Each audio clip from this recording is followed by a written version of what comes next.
Hi and welcome everyone to the Ultimate Top 10. This week's topic, 10 secrets the airlines don't want you to know. Once you've experienced a $200 price spike in the middle of your ticket search, your fourth 45-minute flight delay of the day, or your bag going MIA in Miami, you can't help but think, what are these airlines hiding from me? It turns out, a lot. Sure, some of it's coincidence, and you get an $8 voucher for an airport breakfast, but that overpriced breakfast is not an adequate solve. And in fact, you've got a right to more than that. Here are 10 secrets airlines don't want you to know. 1. Say no to vouchers. You're entitled to cold, hard cash.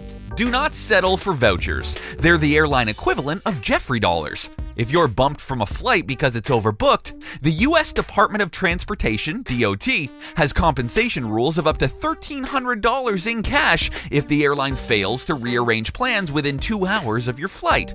The airlines often offer passengers a travel voucher instead, like every time, let's be real. They're also required to tell you that you can get a check on the spot. It's like your flight delay Miranda rights. 2. Even with new flight arrangements, you get cash. If your airline can get you to your destination between 1 and 2 hours of your scheduled arrival on a domestic flight, or between 1 and 4 hours on an international trip, it owes you compensation of 200% of the one-way fare to your destination, up to $650. That was fast, but not fast enough, airline fiends. Number 3. Tuesday, Wednesday, and Saturday are the cheapest days to fly, not necessarily to buy. Airlines carry fewer business passengers on these days of the week, and thus, there's often a surplus of seats. But don't confuse this fact with the idea that buying a ticket on a Tuesday will result in lower airfare. That's a separate thing. Number 4. You can cancel within 24 hours for no charge. Now, there are caveats, so don't go booking out an entire plane full of tickets for just S&Gs. For most airlines, you can cancel, change your ticket up to 7 days before your scheduled date of travel and get a full refund.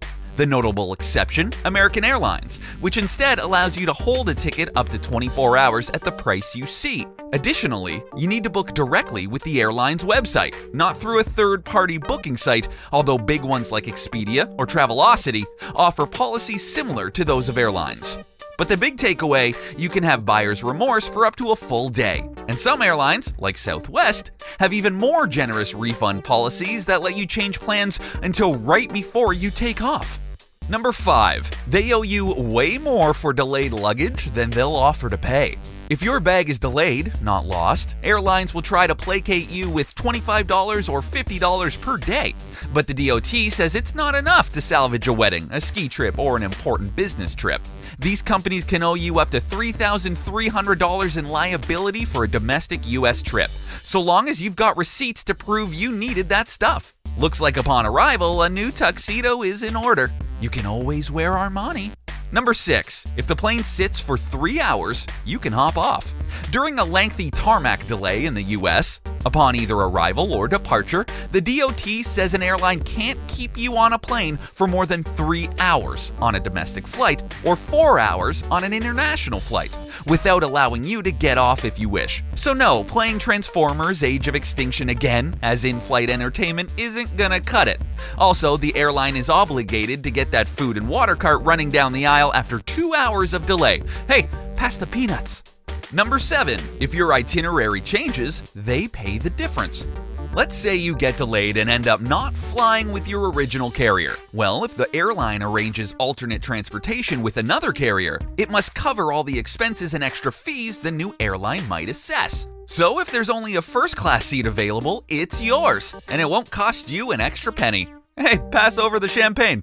Number 8. And in that case, you get to keep your original ticket.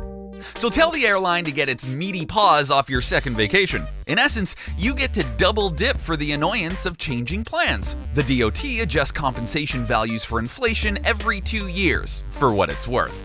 Number 9. Get your compensation later, even if that means vouchers. Companies have a hard time handing over a check on the spot.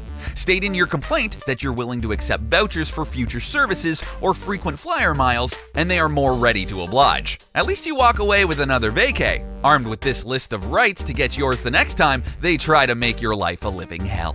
Number 10. Non-refundable tickets can become refundable. When the airline's at fault, it owes you money. If a flight is severely delayed, canceled, or if there's a schedule change in advance of a route change, like a non-stop flight changing to a flight with connections, you can get a full refund on a non-refundable fare. Don't let them push you around.